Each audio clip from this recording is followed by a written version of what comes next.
Ang bahay na ipinundar ng aking ama ay naging pugad ng mga ahas. Habang ako'y nakaluhod na nagkuskus ng kanilang mga dumi, walang hiyang inangkin ng asawa ko at ng kanyang kabit ang aking trono. Wala nang kwenta yan, baliw na. Ang malupit niyang hatol, ngunit nagkakamali sila. Mula sa abo ng aking pagkatao, babangon ako upang bawiin ang ninakaw nila. Hanggang saan aabot ang kayang tiisin ng isang asawang isinadlak sa impyerno? Ang bahay na ipinundar ng aking ama ay naging pugad ng mga ahas. Habang ako ay nakaluhod na nagkukuskus ng kanilang mga dumi, walang hiyang inangkin ng asawa ko at ng kanyang kabit ang aking trono. Wala nang kwenta iyan. Baliw na. Ang malupit niyang hatol. Ngunit nagkakamali sila. Mula sa abo ng aking pagkatao, babangon ako upang bawiin ang ninakaw nila. Hanggang saan aabot ang kayang tiisin ng isang asawang isinadlak sa impyerno? Hayaan mo na siya sa kusina. Wala na tayong mapapala sa babaeng yon. Isang malaking pabigat na lang siya sa buhay ko at sa kumpanya natin. Ang mga salitang yon ay tila mga punyal na tumagos sa manipis na pader na naghihiwalay sa sala at sa kusina. Sinundan ito ng boses ng isang babae na umaapaw sa kalandian at pagmamalaki na nagsasabing masyadong mabait si Zacarias at kung siya ang masusunod ay matagal na nitong ipinasok sa isang pasilidad sa mental ang asawa upang hindi na makasira ng imahe sa mga imbestor habang ang mga malulupit na salitang iyon ay nagpapalitan sa labas. Sa loob ng maalinsangan at siksik na espasyo ng kusina, nakatayo si Cataleya. Ang kanyang mga kamay, na dati ay pamilyar lamang sa pagtugtog ng piano at paghawak ng mga mamahaling libro, ay mahigpit na nakahawak sa isang plancha. Maingat niyang pinapatag ang mga gusot sa puting polo shirt na isusuot ng kanyang asawa. Pinunasan niya ang malamig na pawis na tumutulos sa kanyang noo. Pilit na kinukumbinsi ang sarili na ang lahat ng pagtitiis na ito ay ang tanging paraan upang isalba ang kanyang naghihingalong pamilya. Inisip niya na ang kanyang katahimikan at walang sawang pagseserbisyo ay magpapabalik sa pagmamahal ng lalaking tinulungan niyang ibangon mula sa kahirapan. Ngunit nang marinig niya ang mga pahayag na yon, tila tumigil ang pag-ikot ng mundo. Nanigas ang kanyang buong katawan. Isang mainit at nakakasakal na bikig ang bumara sa kanyang lalamunan. Hindi niya namalayan na masyado nang nagtagal ang mainit na bakal sa ibabaw ng tela hanggang sa mga moy ang nasusunog na sinulid. Nanginginig ang kanyang mga tuhod habang dahan-dahang binitawan ng plansa. Sa pamamagitan ng pag-ipon ng natitirang lakas, inayos niya ang 2 tasa ng tsaa sa isang bandihado at naglakad palabas upang harapin ang katotohanang matagal na niyang pinagtatakpan. Nang humakbang siya papasok sa malawak na sala ng mismong bahay na ipinamana sa kanya ng kanyang yumaong ama, isang eksena ang tuluyang dumurog sa kanyang kaluluwa. Nakatayo si Zacarias sa harapan ni Zinia, ang kanyang sekretarya. Walang distansya sa pagitan nila. Ngunit ang mas masakit pa sa kanilang kalapitan ay ang bagay na hawak ng kanyang asawa. Maingat at may kasamang matamis na ngiti na ikinakabit ni Zacarias sa kwelyo ng blazer ni Zinia ang isang gintong fountain pen. Ang mismong panulat na iyon ay ang pinakamahalagang alaala ng ama ni Cataleya. Ang panulat na ginamit nito upang lagdaan ang lahat ng kontratang nagpalago sa kanilang imperyo. Bumagsak ang bandihado mula sa mga nanginginig na kamay ni Cataleya. Ang mga basag na piraso ng porselana ay nagkalat sa makinis na sahig na marmol, sumasabay sa pagtapon ng mainit na tsaa na umusok sa lamig ng silid. Ang pangyayaring iyon ay kumuha sa atensyon ng 2 nagtataksil. Bago pa man makapagsalita si Cataleya, isang matalim na boses mula sa hagdanan ng umalingaw-ngaw. Bumaba si Zosima, ang kanyang biyenan, na may suot na mamahaling alahas na mismong si Cataleya ang nagbayad. Sa halip na sawayin ang sariling anak sa kawalang hiyaan nito, ibinaling ng matanda ang kanyang puot sa manugang. Ano ba naman yan, Cataleya? Ang bagal-bagal mo na nga magtimpla ng tsaa, gumawa ka pa ng kalat. Tingnan mo nga ang sarili mo. Mukha kang pulubi sa sarili mong pamamahay, kaya hindi nakakapagtaka na naghahanap ng matinong kausap ang anak ko dahil sa itsura mong iyan. Kinagat ni Cataleya ang kanyang ibabang labi hanggang sa malasahan niya ang sariling dugo.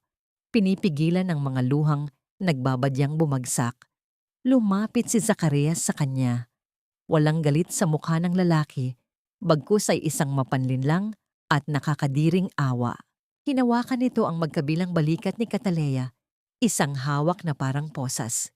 Cataleya, you forgot your medicine again, didn't you? Nagiging delusional ka na naman. Xenia is just helping me with the investors kasi hindi mo na kayang gampanan ang mga tungkulin mo dahil sa kalagayan ng pag-iisip mo. Kaya please huwag kang gagawa ng iskandalo dahil ikaw lang ang mapapahiya. Tumango si Xenia ng may pekeng pag-aalala. Ang kanyang mga mata ay nanunukso habang matamis na nagpaalam at nagsabing sila na ang bahala sa lahat ng kailangan ng kumpanya kaya dapat na lamang magpahinga ang ginang. Hindi nakasagot si Cataleya. Walang boses na lumabas mula sa kanyang bibig kundi isang pigil na paghikpi na bumaon pabalik sa kanyang dibdib. Lumuhod siya at tahimik na pinulot ang mga basag na bubog, hindi alintana ang paghiwa ng matatalim na gilid nito sa kanyang mga daliri. Hinayaan niya ang kanyang asawa at ang kabit nito na umalis ng bahay. Kasunod ang kanyang biyenan na patuloy sa pag-ungol ng mga pang-iinsulto. Pagsapit ng kalaliman ng gabi, ang malaking mansyon ay nilamon ng nakabibinging katahimikan. Sa halip na matulog sa komportableng kama na matagal nang inangkin ng kanyang asawa, nakahiga si Cataleya sa malamig na sahig ng sala. Mahigpit niyang yakap sa kanyang dibdib ang isang lumang litrato ng kanyang ama. Ang kanyang namamagang mga daliri ay marahang hinagod, ang nakangiting mukha sa likod ng salamin. Naghahanap ng kahit kaunting init sa mundong unti-unting nagyayelo. Binuksan niya ang kanyang nakakuyom na palad. Sa gitna nito ay nakapatong ang isang maliit na kulay dilaw na tableta. Ang gamot na araw-araw ay pilit na ipinapainom sa kanya ni Zacarias upang pakalmahin umano ang kanyang mga nerbiyos. Tinitigan niya ito habang isang matinding pag-ikot ng paningin ang muling umatake sa kanyang sistema. Kasabay ng pagdilim ng kanyang paningin ay ang malinaw na pag-alingaw-ngaw ng boses ng kanyang ama mula sa isang alaalang matagal nang nakabaon. Huwag kang magtitiwala kahit kanino, anak. Ang mga salitang iyon ay naiwan sa hangin. Nag-iiwan ng isang nakakasakal na tanong sa kanyang isipan kung hanggang kailan niya bubulagin ang sarili sa lason na unti-unting pumapatay sa kanyang kaluluwa. Ang maliit at kulay dilaw na tableta ay nanatili sa palad ni Cataleya, tila isang nakakubling kaaway na naghihintay na sakupin ang kanyang natitirang katinuan. Sa halip na inumin ito, tulad ng palagi niyang ginagawa bilang pagsunod sa asawa, dahan-dahan siyang tumayo mula sa malamig na sahig ng sala. Ibinuka niya ang kanyang bibig at ipinatong ang gamot sa ilalim ng kanyang dila. Pagkatapos ay naglakad siya patungo sa banyo, maingat na iniluwa ang tableta sa loob ng inidoro at pinanood kung paano ito lamunin ng umaikot na tubig pababa sa kawalan. Isang malalim at mabigat na paghinga ang pinakawalan niya habang nakatingin sa salamin. Ang babaeng nakatitig pabalik sa kanya ay may malalalim na itim sa ilalim ng mga mata, maputlang labi at buhok na walang buhay. Hindi niya makilala ang sarili. Sa kanyang paglabas ng banyo, isang pamilyar na bulto ang mabilis na lumapit mula sa madilim na pasilyo ng kusina. Ito ay si Crizel, ang matagal ng kasambahay na nanilbihan pa mula sa panahon ng kanyang yumaong ama. Inilagay ng matandang babae ang hintuturo sa sariling mga labi upang hilingin ang ganap na katahimikan sa kalumingalinga upang siguraduhing walang ibang nakakakita sa kanila. Nanginginig ang mga kulubot na kamay ni Crizel nang iabot nito ang isang nakatuping piraso ng papel. Ma'am Cataleya, ipinasuri ko po sa isang kakilalang nurse yung mga gamot na pinapainom sa inyo ni Sir Zacarias. bulong ng kasambahay na may bakas ng matinding pag-aalala sa tinig. Hindi po iyan pampakalma o bitamina. Matatapang na sleeping pills at sedatives po iyan na ginagamit sa mga pasyenteng may matinding sakit sa pag-iisip upang pahinain ang kanilang memorya at katawan. Ang mga salitang iyon ay parang malamig na tubig na ibinuhos sa buong pagkatao ni Cataleya. Binuklat niya ang papel at binasa ang mga medikal na terminolohiya na nagpapatunay sa babala ng kasambahay. Unti-unting napagtanto ng kanyang isipan ang isang nakaririmarim na katotohanan. Hindi siya nababaliw. Wala siyang sakit sa pag-iisip, ang matinding pagod, ang labis na pagkalimot, at ang palaging pagkahilo na naging dahilan upang isuko niya ang pamamahala sa kumpanya ay hindi isang natural na karamdaman. Siya ay sadyang nilalason ng mismong lalaking pinangakuan niya ng walang hanggang pag-ibig sa harap ng altar. Nilalason siya ni Zacarias upang unti-unting burahin ang kanyang pagkatao at mapadali ang tuluyang pag-angkin nito sa lahat ng naiwan ng kanyang ama. Nanginig ang buong katawan ni Cataleya. Isang matinding alon ng pagduwal ang umakyat sa kanyang lalamunan dahil sa tindi ng pandidiri sa kanyang asawa. Pinisil niya ang kamay ni Crizel bilang pasasalamat bago nagmamadaling tumalikod. Ngunit bago pa man siya makabalik sa kanyang silid, ang mga boses mula sa bukas na pinto ng aklatan ay nagpatigil sa kanyang mga hakbang. Nakatayo siya sa gilid ng haligi, nakikinig sa palitan ng salita sa pagitan ni Zinia at Zosima. Bukas na bukas din ay papipirmahin natin si Zacarias doon sa deed of sale para sa rest house nila sa Batangas. Iyon na lang ang natitirang ari-arian na nakapangalan ng buo sa baliw na yan. Ang mayabang na pahayag ni Zinia na sinusundan ng pagsang-ayon ng biyenan. Tama yan, Zinia. Para kapag nakuha na natin ang lahat, maipapasok na natin sa isang murang asylum ang pabigat na yan at tuluyan na kayong magkakasama ng anak ko nang walang istorbo. Ang hangin sa pasilyo ay tila biglang naubos. Umatras si Cataleya. Pilit na itinatago ang sarili sa dilim habang ang kanyang puso ay mabilis na naghihimagsik sa loob ng kanyang dibdib. Bumalik siya sa loob ng banyo at isinara ang pinto nang walang anumang ingay. Napasandal siya sa malamig na pader. Dahan-dahang napadausdos pababa hanggang sa sumayad ang kanyang nanginginig na tuhod sa sahig. Tinakpan niya ng 2 kamay ang kanyang bibig upang pigilan ang pag-alpas ng isang matinding iyak ng pagdurusa. Ang pakiramdam ng pagiging nakulong sa isang hawla kasama ang mga halimaw na nag-aanyong pamilya ay sumakal sa kanyang lalamunan. Bawat sulok ng bahay na yon ay tila nagbabadyang gumuho at dumagan sa kanya.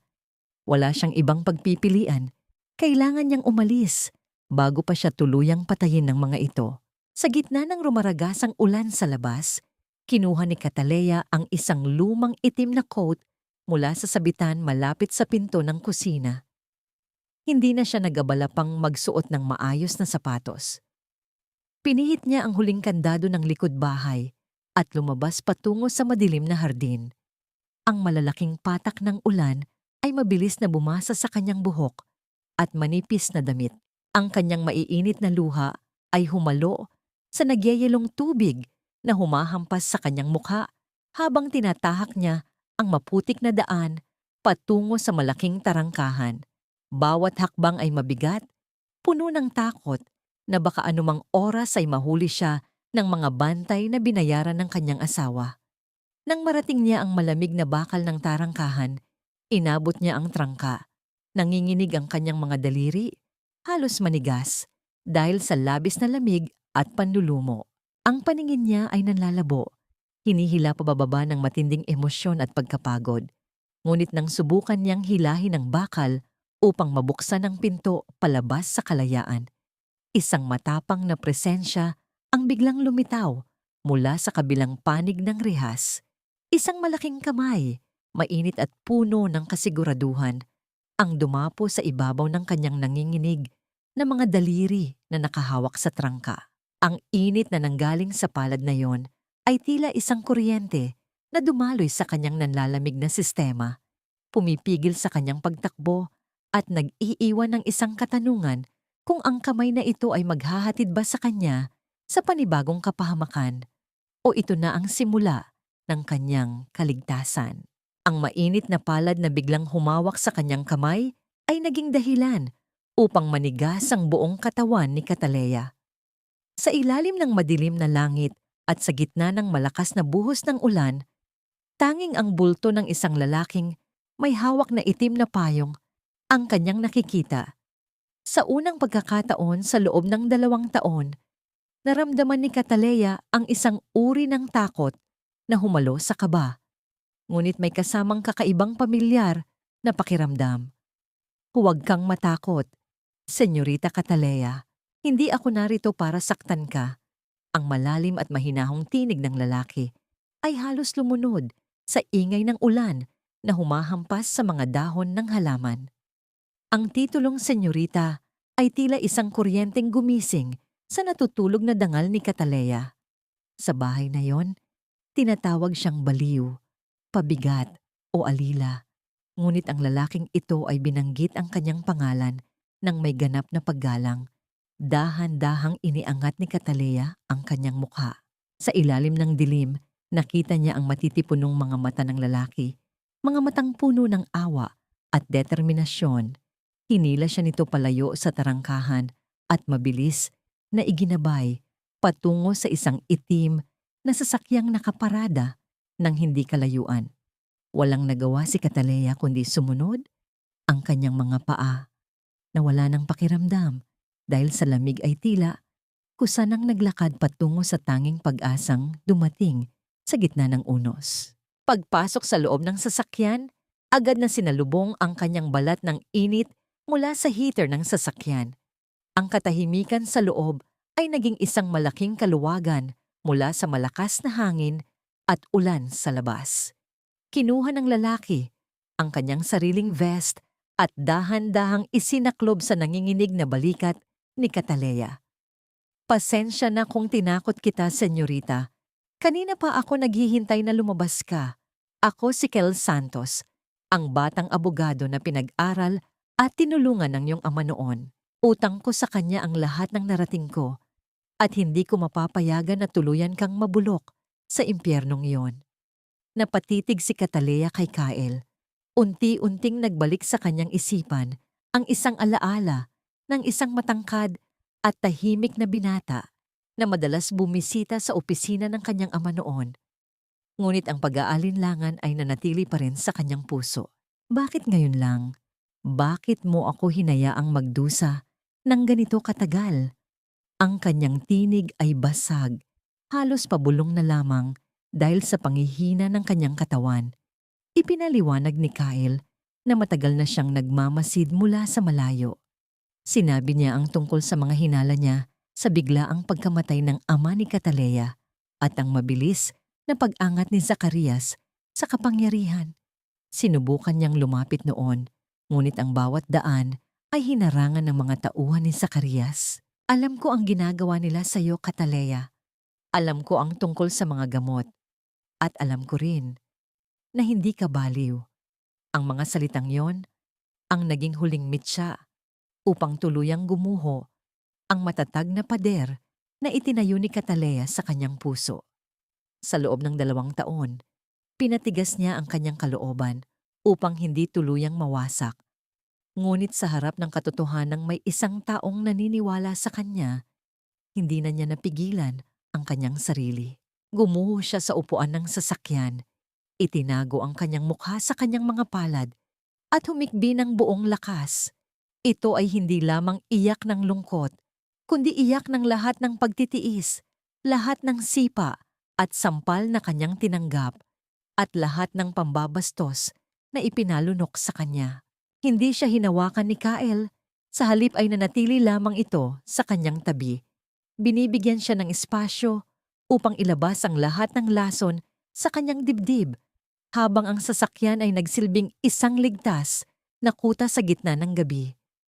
Nang kumalma na ang kanyang paghinga, iniabot ni Kyle sa kanya ang isang malinis na panyo. at isang bote ng maligamgam na tubig. Huwag kang mag-alala, Cataleya. Narito na ako ngayon. Hindi ka na muling mag-iisa sa laban na ito. Ang pangako ng lalaki na may kasamang isang sulyap na puno ng pangunawa.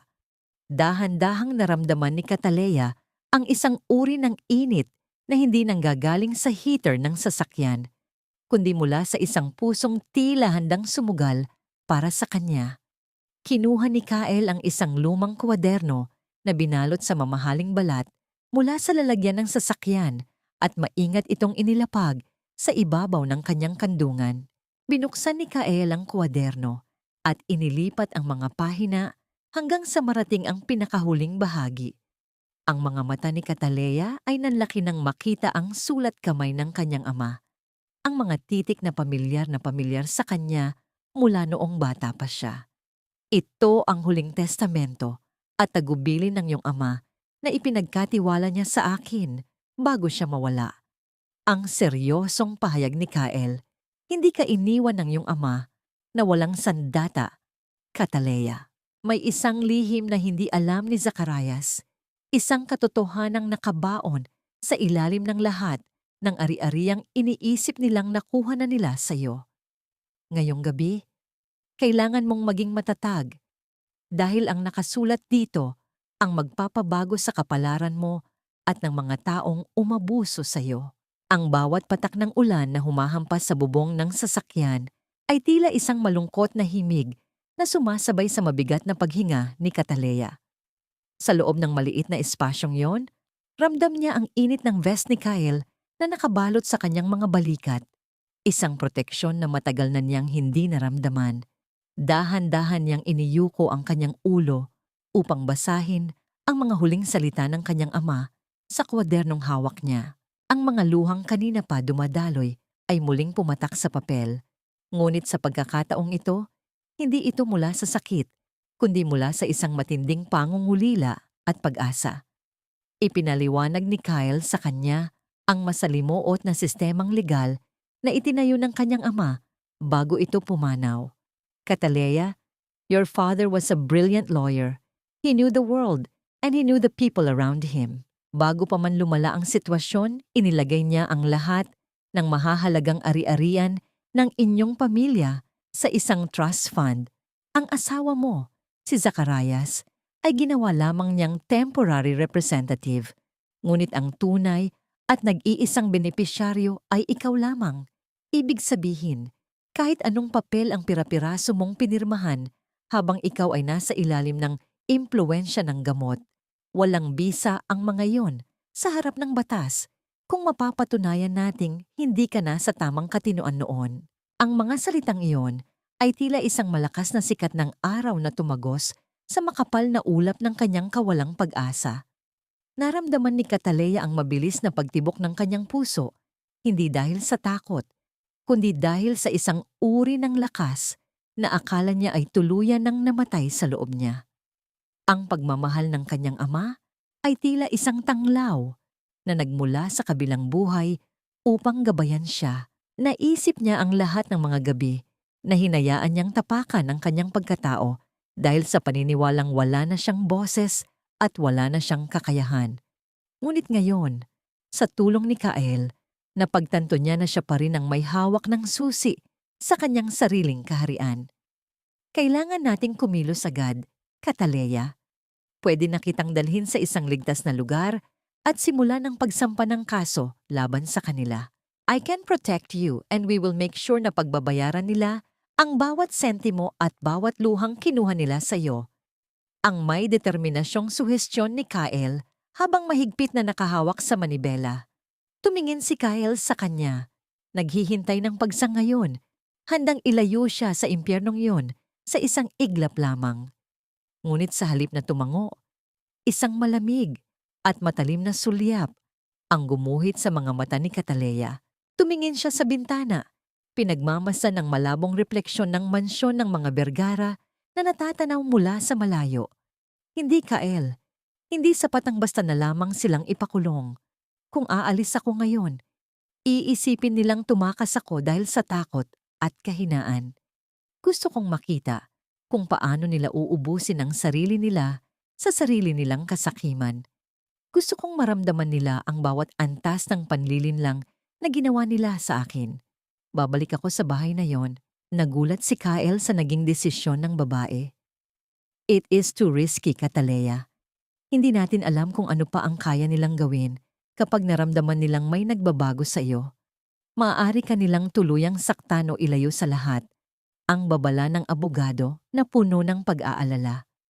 Ngunit hinawakan ni Katalea ang kamay ni Kyle, isang mahinang paghawak na puno ng pasasalamat, ngunit may kasamang matigas na paninindigan.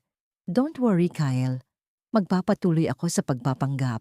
Hahayaan ko silang isipin na kontrolado pa rin nila ako habang dahan-dahan nating binubuo ang mga ebidensyang kailangan natin. Mula sa gabing ito, hindi na ako ang Katalea na biktima. Ako na ang kanilang pinakamalaking pagkakamali. Sa huling pagkakataon, bago lumabas ng sasakyan si Katalea, inayos ni Kyle ang buhok nito at tiningnan siya ng direkta sa mga mata. Isang sandali ng katahimikan ang namayani sa pagitan nila. Isang koneksyon na higit pa sa pagitan ng abogado at kliyente. Mag-ingat ka, Katalea. I'll be here, watching over you.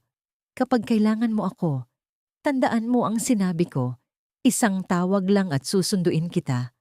Ang mahinang bulong ni Kyle na nagbigay ng kakaibang init sa puso ni Katalea. Dahan-dahang lumabas si Katalea mula sa sasakyan at muling sumabak sa dilim at ulan. Tinahak niya ang maputik na daan pabalik sa mansyon, hinahayaan ng ulan na burahin ang lahat ng bakas ng kanyang pag-iyak. Pagpasok niya sa likod ng bahay, mabilis niyang itinago ang kanyang mga basa at maruming damit at nahiga muli sa kanyang sulok sa sahig, nagpapanggap na mahimbing ang tulog. Ngunit bago pa man siya tuluyang makapikit, ang mabibigat na yabag ng sapatos ni Zacarias ay muling lumapit sa kanyang direksyon.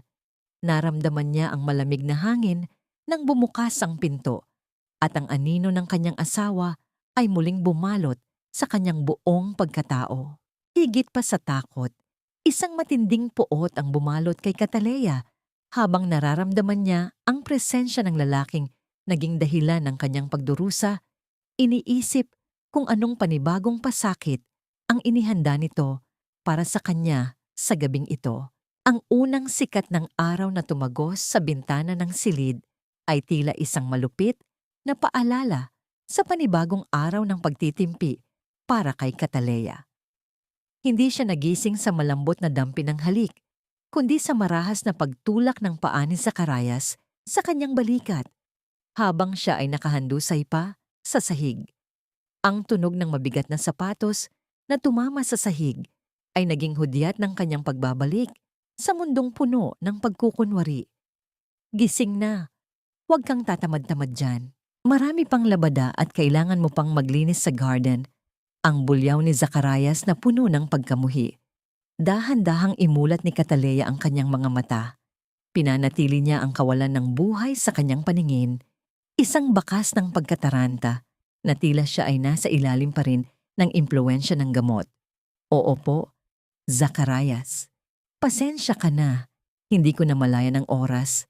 Ang kanyang sagot sa isang nanghihinang tinig. Sa loob ng kanyang dibdib, ang bawat salita ay tila isang malaking kasinungalingan na kailangan niyang lunukin upang mabuhay. Ang kanyang puso ay sumisigaw sa galit, ngunit ang kanyang mukha ay nanatiling maputla at sunod-sunuran. Pagbaba niya sa kusina, sinalubong siya ng isang tanawing muling sumugat sa kanyang dangal.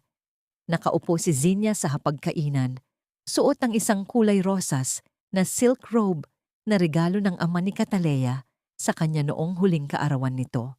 Ang babae ay tila reyna na pinagsisilbihan ng mga kasambahay, habang ang tunay na may-ari ng bahay ay nakatayo sa isang sulok, naghihintay ng utos. Oh, gising na pala ang ating Sleeping Beauty. Pakidala nga itong mga maruruming damit ko sa laundry room and make sure na maingat ang paglalaba dahil mahal ang tela niyan. Hindi tulad ng mga basahan mo, ang mapang-uyam na utos ni Zinya habang humihigop ng mamahaling kape. Lumapit si Katalea ng may nakayukong ulo. Kinuha niya ang tumpok ng mga damit, kabilang ang mga panloob ni Zinia, nang walang anumang reklamo. Naramdaman niya ang malagkit na tingin ni Zacarias na parang sinusuri kung may pagbabago sa kanya, ngunit nanatiling matatag ang kanyang pag-arte. Sa loob ng laundry room, ang tanging naririnig ay ang daloy ng tubig mula sa gripo na bumabagsak sa batya, tila isang walang katapusang agos ng kanyang pagdurusa. Habang kinukuskus niya ang mga damit, ang bawat kuskus ay puno ng puot. Naisip niya ang bawat sentimo na kinuha sa kanya, ang bawat alaala na binaboy ng mga ito. Naramdaman niya ang hapdi sa kanyang mga daliri dahil sa matapang na sabon, ngunit ang hapdi sa kanyang puso ay mas matindi pa. Ang kanyang mga kuko ay tila ba gustong bumaon sa tela, na para bang ang bawat dumi na kanyang tinatanggal ay ang mismong pagkatao ni na Zacarias at Zinia. Ngunit sa gitna ng kanyang galit, naalala niya ang mga mata ni Kyle kagabi. Ang init ng vest nito at ang pangako ng kaligtasan. Iyon ang naging lakas niya upang huwag bumigay. Isang malalim na buntong hininga ang kanyang pinakawalan. Pilit na pinakalma ang kanyang nanginginig na mga kamay. Sa kanyang paglabas dala ang mga malilinis na damit, hinarang siya ng kanyang biyenan na si Zosima sa gitna ng pasilyo. Ang matanda ay may hawak na isang basong tubig at ang pamilyar na kulay dilaw na tableta. Inumin mo na ito, Cataleya. Masyado ka nang nagiging matigas ang ulo nitong mga nakaraang araw. Ayaw naming magwala ka na naman dito at mahiya kami sa mga kapitbahay. Ang matalim na sabi ni Zosima. Tiningnan ng matanda ang mga mata ni Cataleya ng malalim. Tila hinahanap ang anumang bakas ng katinoan na maaaring nagtatago doon. Kinuha ni Cataleya ang gamot ng walang pag-aalinlangan. Ipinasok niya ito sa kanyang bibig at uminom ng tubig sa harap ng biyenan, tulad ng dati niyang ginagawa. Salamat po, Mama. Ang mahina niyang bulong bago dahan-dahang lumampas sa matanda. Ngunit sa kanyang pagtalikod, naramdaman niya ang mga mata ni Zosima na nanatiling nakatitig sa kanyang likuran. Huminto ang matanda sa kanyang paglalakad at muling lumingon kay Cataleya ng may paghihinala. May kakaiba sa iyo ngayon, Cataleya. Bakit hindi ka na umiiyak? Bakit parang masyado kang tahimik? Ang tanong ni Zosima na nagpatigil sa paghinga ni Cataleya sa gitna ng pasilyo, habang ang bawat segundo ng katahimikan ay tila isang kutsilyong naghihintay na bumaon sa kanyang sikreto. Ang matalas na titig ni Zosima ay tila isang karayom na gustong tumagos sa bungo ni Cataleya upang hanapin ang anumang bakas ng katinuan. Nanatiling nakayuko ang ulo ni Cataleya. Ang kanyang mga mata ay sadyang pinalabo at walang pokus. Tila isang taong naliligaw sa sariling isipan. Pasensya na po, Mama. Minsan po ay hindi ko na alam kung gising ako o nananaginip. Ang mahina niyang sagot na may kasamang bahagyang panginginig ng mga balikat. Ang pag-arte niyang ito ay nagdulot ng isang nakakalokong ngiti sa labi ng matanda. Umalis ka na nga sa harap ko. Nakakairita ang pagmumukha mong parang laging namatayan.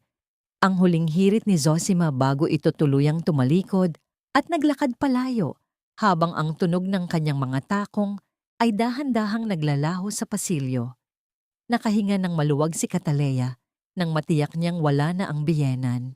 Nagtungo siya sa silid-aklatan ni Zacarias upang simulan ang kanyang araw-araw na gawain bilang tagapaglinis. Habang dinadamot niya ang mga basura mula sa ilalim ng mesa, isang piraso ng lukot na papel ang kumuha sa kanyang atensyon. Maingat niya itong binuklat sa ilalim ng kanyang apron.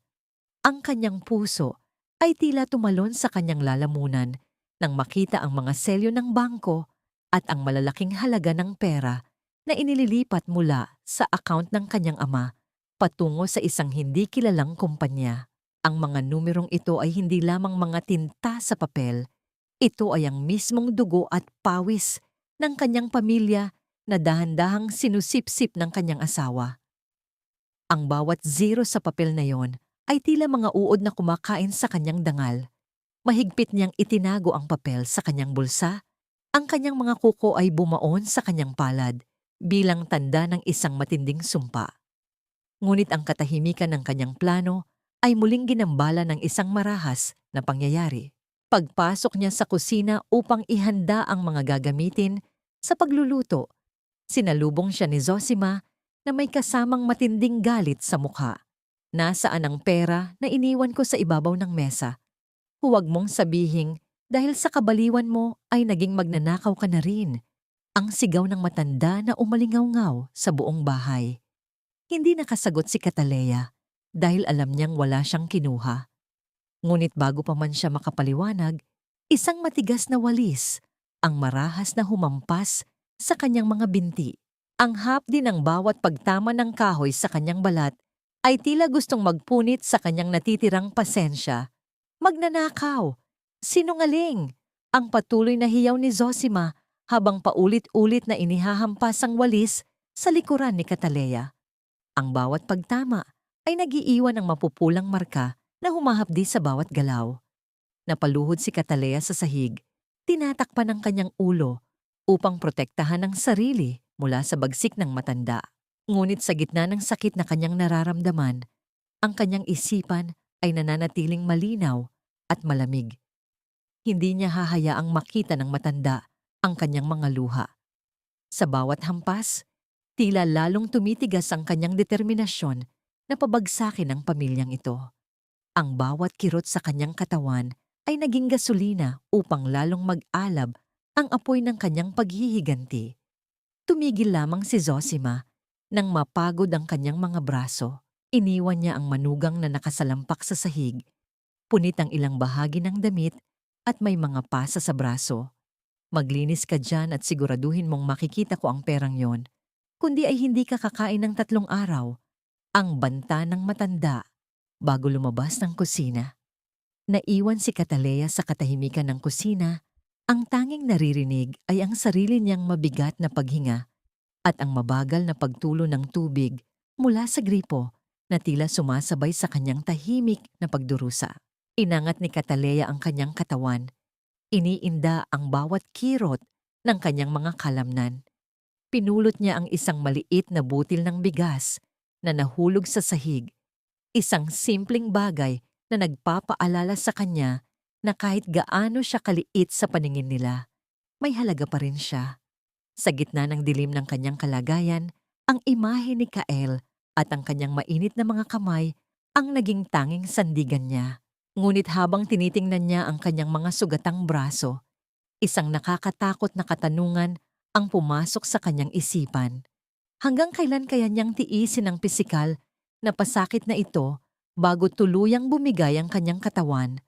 At ano ang gagawin ni Zacarias kapag nalaman nitong hawak na niya ang ebidensya ng kanyang pagnanakaw?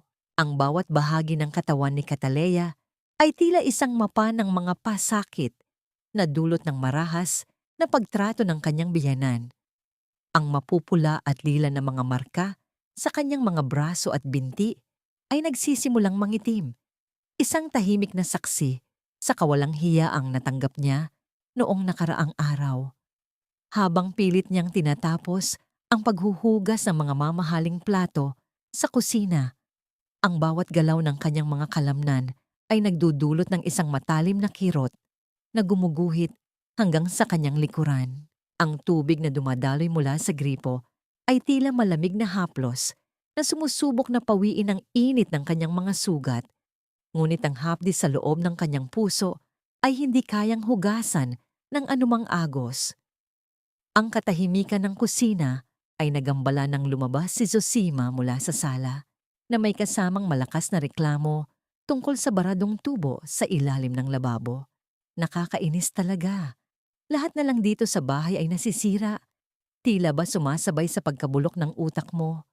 Cataleya, tumawag na ako ng tubero at siguraduhin mong hindi ka haharang-harang sa trabaho niya. Ang asim na wika ng matanda bago ito bumalik sa kanyang panonood ng telebisyon. Napayuko na lamang si Cataleya, hinahayaan ang mga insulto na dumaan sa kanyang pandinig nang hindi binibigyan ng anumang reaksyon. Hindi nagtagal, isang lalaking nakasuot ng kupas na asul na uniporme ng mekaniko at may dalang toolbox ang pumasok sa kusina. Nakasuot ito ng sombrero na halos tumatabon sa kalahati ng kanyang mukha. Nang iangat ng lalaki ang kanyang tingin, tila tumigil ang pagtibok ng puso ni Cataleya. Si Kael, ang kanyang mga mata ay nanlaki sa gulat, ngunit bago pa siya makagawa ng anumang kilos na makakatawag ng pansin, isang mabilis na senyas ng mga mata ang ibinigay ni Kael sa kanya. Isang babala na manatiling tahimik at magpatuloy sa pagpapanggap. Habang nagkukunwaring inaayos ang mga tubo sa ilalim ng lababo, sinamantala ni Kael ang sandaling nakatalikod si Zosima sa sala. Dahan-dahang lumapit si Kael sa pwesto ni Cataleya. Sa ilalim ng malabong ilaw ng kusina, napansin ni Kael ang mga pasa sa braso ng babae.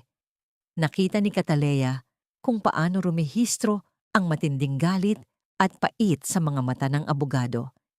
Isang ekspresyong pilit nitong itinatago sa likod ng kanyang propesyonal na pagkilos. Inabot ni Kael ang pulso ni Cataleya, isang mahina at napakaingat na hawak na tila ba natatakot itong madagdagan ang sakit na nararamdaman ng babae. Cataleya, ang nanginginig na bulong ni Kael na punong-puno ng pag-aalala. Hinila ni Kael ang kanyang toolbox at mabilis na kinuha ang isang maliit na bote na naglalaman ng mga tunay na bitamina at isang nakatuping papel. Palitan mo ang mga tableta sa botika mo ng mga ito. Ito ang magpapanatili ng lakas mo nang hindi sinisira ang isipan mo. Ang mahina niyang bilin habang idinuduit ang bote sa palad ni Cataleya. Sa sandaling iyon, ang init ng balat ni Kael na dumampi sa kanyang malamig na kamay ay tila isang gamot na mas mabilis pang gumaling kaysa sa anumang bitamina. Naramdaman ni Cataleya ang isang uri ng kilig na hinaluan ng matinding emosyon. Isang paalala na sa gitna ng kanyang pag-iisa, may isang taong handang dumaan sa butas ng karayom para lamang malaman kung maayos pa siya. Bago umalis si Kael, isang huling sulyap ang ibinigay nito sa kanya. Isang pangako ng kaligtasan na hindi na kailangan pang bigkasin. Nang makaalis ang tubero, mabilis na nagtago si Cataleya sa laundry room at binuksan ang nakatuping papel. Laban lang, Cataleya. Malapit na tayong matapos. Nandito lang ako sa labas, hinding-hindi kita pababayaan. Ang mga salitang yon ay tila isang yakap na bumalot sa kanyang buong pagkatao. Niyakap ni Cataleya ang papel sa kanyang dibdib. Ipinipikit ang kanyang mga mata habang dinarama ang bawat titik na isinulat ni Kael. Ngunit ang saglit na kapayapaan ay muling binura ng boses ni Zacarias na kakarating pa lamang mula sa opisina. Cataleya, nasaan na ang hapunan ko? Bakit ang dilim dito sa bahay? Ang bulyaw nito mula sa sala. Habang dahan-dahang naglalakad si Cataleya patungo sa kanyang asawa, nararamdaman niya ang bote ng bitamina sa loob ng kanyang bulsa. Isang matinding kaba ang bumalot sa kanya nang makita ang kakaibang kislap sa mga mata ni Zacarias sa gabing iyon. May hawak itong isang bagong set ng mga dokumento at isang ngiting tila ba nagsasabing may mas madilim pa siyang plano para sa asawa. Habang papalapit siya sa lalaking sumira sa kanyang buhay, isang tanong ang paulit-ulit na humahampas sa kanyang isipan. Hanggang kailan niya kayang itago ang kanyang bagong natagpo ang lakas bago ito mapansin ng mga ahas sa loob ng kanyang tahanan? Ang gabi ay balot ng isang uri ng katahimikang tila nagbabantay sa bawat maling galaw ni Cataleya. Matapos umalis ni Zacarias at Zinia para sa isang gabing pagtitipon ng mga negosyante, ang malaking mansyon ay naiwan sa kamay ng katahimikan at ng ilang mga kasambahay na matagal nang natutulog.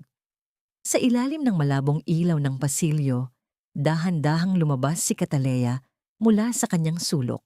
Ang kanyang mga paa na walang suot na tsinelas upang hindi lumikha ng anumang ingay sa makinis na sahig ay tila mga aninong bumabaybay patungo sa silid-aklatan ni Zacarias. Ang bawat pintig ng kanyang puso ay tila isang tambol na nagbababala ng panganib sa loob ng kanyang dibdib. Ngunit ang init ng lihim na sulat ni Kael sa kanyang bulsa ang nagbigay sa kanya ng lakas. upang magpatuloy. Pagpasok sa loob ng silid, sinalubong siya ng amoy ng mamahaling tabako at pabango ni Zacarias, isang amoy na dati ay nagbibigay sa kanya ng katiwasayan. Ngunit ngayon ay nagdudulot na lamang ng matinding pagkasuklam. Nilapitan niya ang malaking mesang gawa sa madilim na kahoy, ang mismong mesang inupuan ng kanyang ama sa loob ng maraming dekada. Sa pamamagitan ng munting liwanag mula sa kanyang lumang telepono, hinalughog niya ang mga drawer hanggang sa matagpuan ang isang maliit na itim na USB drive na nakatago sa ilalim ng mga dokumento. Alam niya, ayon sa turo ni Kael, na narito ang lahat ng mga lihim na transaksyon at ebidensya ng pandarayan ng kanyang asawa. Nanginginig ang kanyang mga daliri habang isinasaksak ang drive sa laptop na naiwang bukas sa mesa. Ang liwanag mula sa screen ay tumama sa kanyang maputlang mukha, nagpapakita ng isang determinasyong pilit niyang itinago sa loob ng 2 taon. Habang hinihintay ang paglipat ng mga file, ang bawat segundo ay tila isang oras ng paghihintay sa hatol. Ang kanyang mga mata ay hindi umaalis sa bar na dahan-dahang napupuno ng kulay asul, habang ang kanyang pandinig ay nakatuon sa anumang tunog na maaaring magmula sa labas ng silid. Ngunit ang kanyang panalangin para sa katahimikan ay biglang nabasag. Mula sa malayo, narinig niya ang pagpihit ng kandado sa pangunahing pinto ng bahay. Ang matitigas na sapatos na tumatama sa sahig ay mabilis na lumalapit sa pasilyo, isang tunog na pamilyar sa kanya. Ang mga takong ni Zinnia. Ang bawat hakbang nito ay tila isang martilyo na dumudurog sa kanyang kalmado. Nakalimutan siguro ng babae ang kanyang pitaka o may naiwang gamit. Sa loob ng ilang sandali, ang anino ni Zinnia ay lumitaw sa ilalim ng pinto ng aklatan. Sa isang iglap, mabilis na hinugot ni Cataleya ang drive at isinara ang laptop. Wala na siyang oras upang tumakas sa pinto. Nang bumukas ang pinto at pumasok ang liwanag mula sa pasilyo, nakita ni Zinnia si Cataleya na nakaluhod sa sahig. Magulo ang buhok at tila balisa habang kinakalkal ang ilalim ng mesa. Anong ginagawa mo rito, Cataleya? Bakit ka nandito sa dilim? Ang matalim at puno ng paghihinalang tanong ni Zinnia habang nakataas ang isang kilay. Itinaas ni Cataleya ang kanyang mukha. Pilit na pinapalabas ang isang ekspresyon ng matinding takot at pagkalito. Ang kanyang mga mata ay nanlalaki habang itinuturo ang madilim na sulok ng mesa. Iipis. May malaking ipis na pumasok dito. Ayaw kong matulog hanggat hindi ko yon nahuhuli. Baka pumasok sa tenga ko. Ang sagot ni Cataleya sa isang boses na nanginginig at tila bata na nawawala sa katinuan. Nagsimula siyang gumapang sa sahig. Hinahampas ang kanyang mga kamay. Sa hangin, na tila may hinahabol na insektong hindi naman nakikita. Tumingin si Zinnia sa kanya nang may halong pandidiri at pait. Napakabaliw mo na talaga. Kahit ipis ay kinakausap mo na. Umalis ka na riyan bago ko patawagin si Zacarias para talsikan ka ng tubig. Ang bulyaw ni Zinnia bago ito mabilis na kumuha ng isang envelope sa ibabaw ng cabinet at lumabas muli ng silid nang hindi man lang tinutulungan ang babaeng nasa sahig. Naiwang mag-isa si Cataleya sa dilim. Ang kanyang noo ay nakapatong sa malamig na kahoy ng mesa, habang ang kanyang puso ay tila gustong kumawala sa kanyang lalamunan. Mahigpit niyang nakakuyom sa kanyang palad ang USB drive, ang kanyang tanging alas sa laban na ito. Ngunit habang pinakikinggan niya ang mabilis na pag-alis ng sasakyan ni Zacarias, isang matinding pangamba ang bumalot sa kanya. Napansin niya ang isang maliit na pulang ilaw sa sulok ng kisame na hindi niya napansin kanina, isang security camera na bagong kabit sa silid. Ang kanyang hininga ay tila tumigil habang iniisip kung nakita ba ng matang iyon ang kanyang tunay na ginagawa bago siya nagpanggap na baliw o kung ito na ang huling pagkakamaling tatapos sa lahat ng kanyang mga plano. Ang sikat ng araw sa katanghalian ay tila mga latigong humahampas sa balat ni Cataleya. Bawat sinag ay nagdadala ng nakapapapasong init na tila gustong tunawin ang kanyang buong pagkatao. Sa utos ni Zosima, itinulak siya palabas ng bahay at iniwan sa gitna ng malawak na hardin nang walang anumang silong o tubig. Magtiis ka dyan sa ilalim ng araw hanggang sa maalala mo kung nasaan ang perang kinuha mo. Baka kapag uminit ang ulo mo ay biglang bumalik ang katinoan mo. Ang huling bulyaw ng matanda, bago ang mabigat na pinto ng mansyon ay sumara. Nang may lakas na yumanig sa mga bintana, iniwan si Cataleya sa ilalim ng malupit na kalangitan. Lumipas ang mga oras at ang bawat sandali ay naging isang pasakit para sa kanya.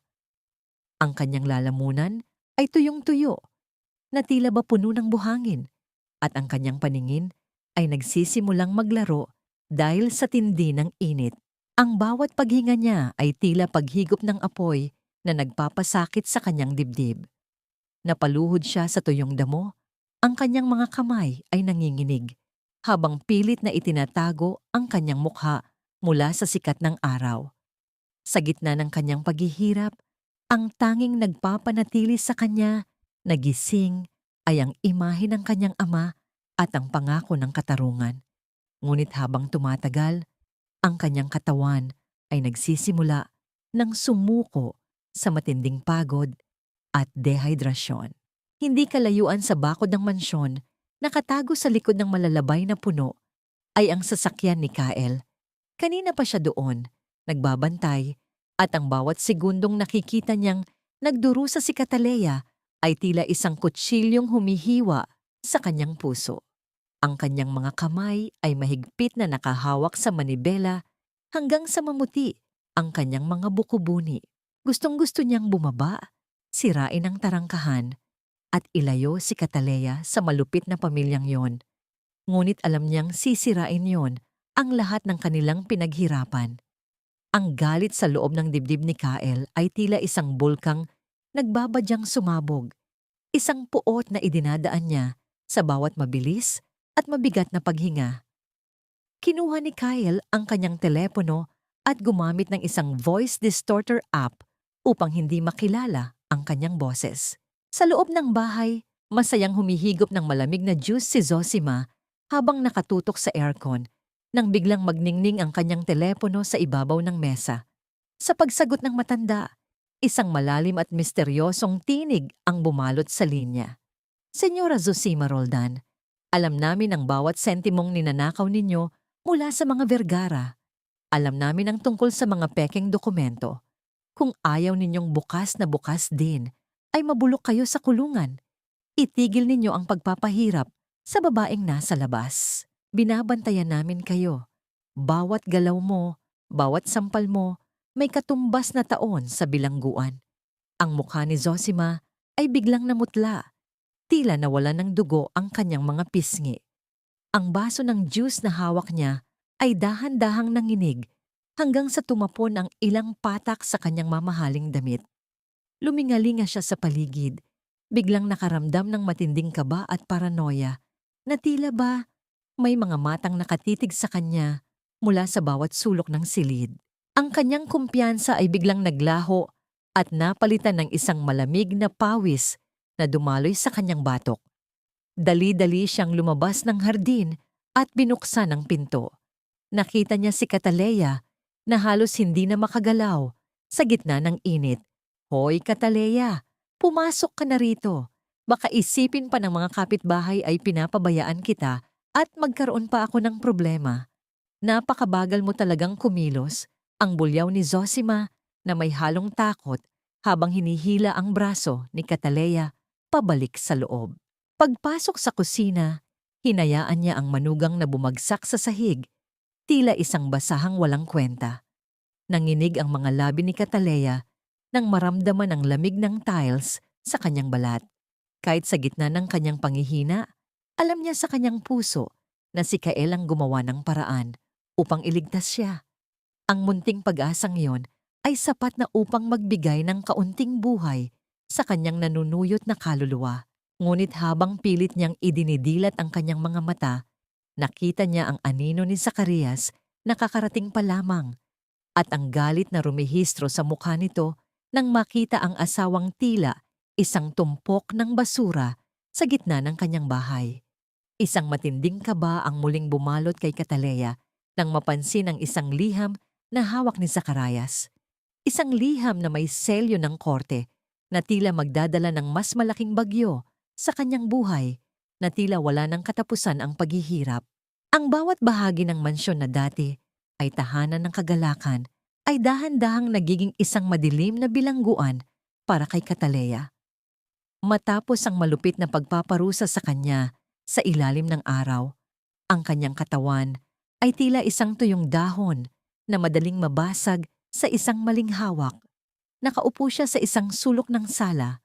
Ang kanyang mga mata ay nakatitig sa kawalan habang pilit na pinapakalma ang nanginginig niyang mga kamay. Ngunit ang katahimikang ito ay muling binalot ng anino ni Zacarias.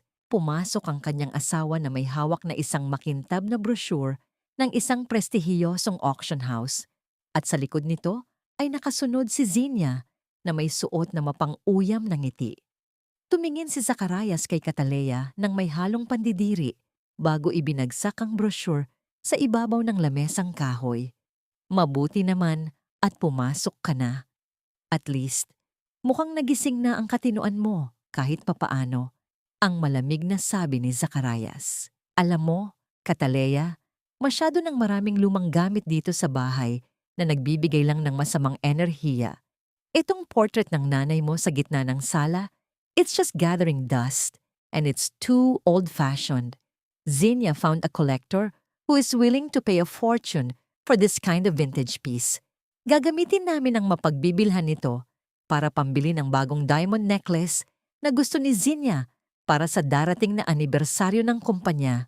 Ang mga salitang iyon ay tila isang kidlat na tumama sa puso ni Cataleya. Ang portrait na iyon ang kaisa-isang bagay na nagpapaalala sa kanya sa kanyang ina. Ang kaisa-isang mukha na nagbibigay sa kanya ng lakas sa bawat gabi ng kanyang pagdurusa. Dahan-dahang itinaas ni Cataleya ang kanyang paningin sa portrait na nakasabit sa dingding. Ang mga mata ng kanyang ina sa painting ay tila nangungusap, puno ng pagmamahal at pag-asa. Huwag, Zacarias. Iyan na lang ang natitira sa akin mula kay Mama. Huwag mong kunin yan. Ang pabulong at basag na pakiusap ni Cataleya, ang kanyang boses ay nanginginig sa tindi ng sakit. Tumawa si Zinia nang may halong pambabastos habang hinahaplos ang braso ni Zacarias. Oh, come on, Cataleya. It's just a painting. Huwag kang masyadong madrama. At isa pa, kailangan nating mag-liquidate ng ilang assets para sa expansion ng kumpanya. Zacarias is doing this for the future of our family. Yung pamilyang tunay na nagtatrabaho, hindi yung mga nakahigalang at nagpapanggap na baliw. Inutusan ni Zacarias ang 2 tauhan na pumasok sa loob. Maingat nilang ibinaba ang malaking portrait mula sa dingding. Ang tunog ng pag-alis ng frame mula sa kinalalagyan nito ay tila pagpunit sa kaluluwa ni Cataleya. Pinanood niya kung paano balutin ng plastik ang mukha ng kanyang ina. Tila ba ito ay isang basura na itatapon na lamang? Walang nagawa si Cataleya kundi ang mapakapit ng mahigpit sa kanyang apron. Ang bawat hibla ng tela ay tila ba gustong mapunit sa ilalim ng kanyang mga kuko. Ang kanyang mga mata ay nanatiling nakatitig sa bakanting espasyo sa dingding. Isang espasyong ngayon ay sumisimbolo sa lahat ng ninakaw sa kanya. Naramdaman niya ang isang matinding lamig na gumagapang sa kanyang buong katawan. Isang uri ng lamig na hindi kayang pawiin ng anumang kumot.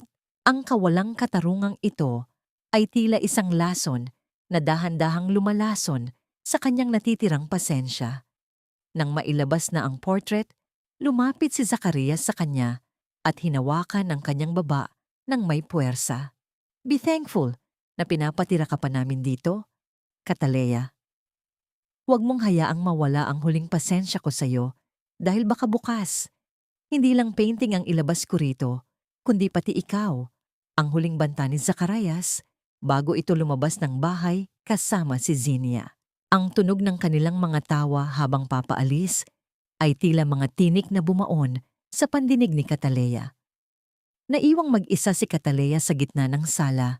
Ang kanyang mga kamay ay dahan-dahang humaplos sa pader kung saan dating nakasabit ang portrait ng kanyang ina. Sa sandaling iyon, ang kanyang mga luha ay hindi na pumatak ng may kahinaan. Ang bawat patak ay puno ng isang mapanganib na determinasyon.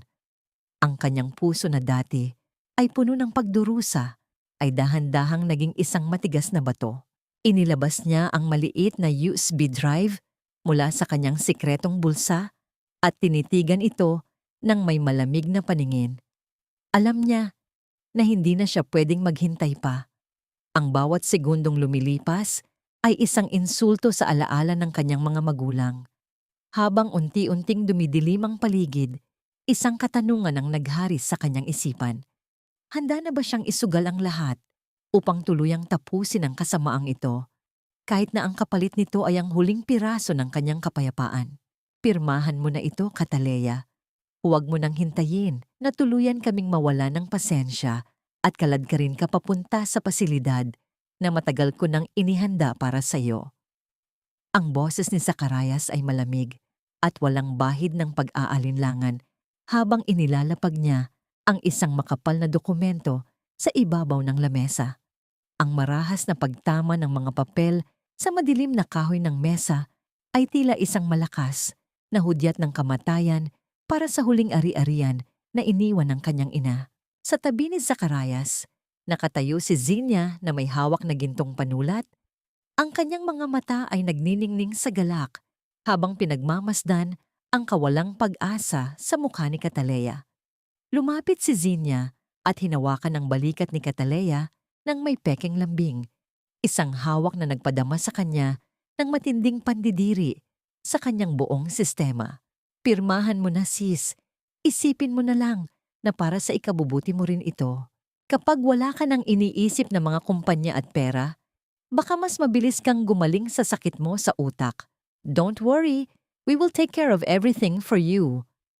Ang mapanuyang wika ng babae habang pilit na iniaabot ang panulat sa nanginginig na mga daliri ni Cataleya. Naramdaman ni Cataleya ang mabilis na pagtibok ng kanyang puso, tila isang maliit na ibon na pilit na kumakawala sa isang masikip na hawla ng mga tinik. Ang bawat hibla ng kanyang pagkatao ay sumisigaw na tumanggi, napunitin ang mga papel na yon at isigaw sa kanilang mga mukha ang lahat ng katotohanang natuklasan niya. Ngunit bago pa man siya makagawa ng anumang pagkakamali, dahan-dahan siyang tumingin sa malaking bintana ng silid na bahagyang nakabukas sa gabi. Sa kabila ng dilim, nakita niya ang isang mabilis na kislap ng ilaw mula sa isang sasakyang nakaparada sa tapat ng kalsada. 1 segundo, 2 segundo. Ang kislap na yon mula sa sasakyan ni Kyle ay tila isang bulong sa kanyang kaluluwa na nagpapaalala sa kanya na magtiwala at ituloy ang kanilang lihim na plano. Dahan-dahang iniabot ni Cataleya ang kanyang nanginginig na kamay upang kunin ang panulat. Pinanatili niya ang kanyang mga mata na tila malabo at walang focus. Ang kanyang bibig ay bahagyang nakabukas na parang isang taong tuluyan nang nawawala sa katinuan. Para ba ito sa gamot ko, Zacarias? Para ba hindi na ako mahilo at hindi na ako maging pabigat sa inyo? Ang tanong niya sa isang tinig na punong-puno ng peking pagkalito at panghihina. Nakita niya ang palitan ng makahulugang ngiti ni Zacarias at Zinia. Isang nangiti ng tagumpay na tila ba nakuha na nila ang lahat ng kanilang ninanais mula sa kanya. Inilapat ni Cataleya ang dulo ng panulat sa puting papel na naglalaman ng kanyang kinabukasan. Sa bawat guhit ng tinta, nararamdaman niya ang matinding hapdi sa kanyang dibdib, ngunit ang kanyang isipan ay nanatiling malamig at matalas. Sa halip na ang kanyang tunay na lagda, sadyang ginulo niya ang bawat titik, binago ang anggulo ng mga letra, at sadyang nilikha ang isang pirma na malayo sa nakatala sa kanyang mga legal na dokumento. Sa paningin ng mga sakim, ito ay pirma ng isang babaeng baliw at talunan. Ngunit para kay Cataleya, ito ang kanyang opisyal na deklarasyon ng digmaan laban sa mga ahas na nananahan sa kanyang tahanan. Ayan na, tapos na. Good girl, Cataleya. Ngayon ay makakapagpahinga ka na ng mahimbing. Ang wika ni Zacarias habang marahas na hinahablot ang dokumento mula sa mesa. Mabilis silang lumabas ng silid.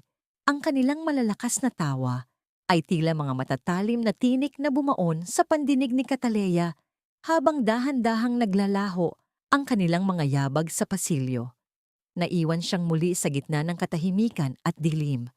Ang kanyang mga kamay ay mahigpit na nakakuyom hanggang sa bumaon ang kanyang mga kuko sa kanyang palad.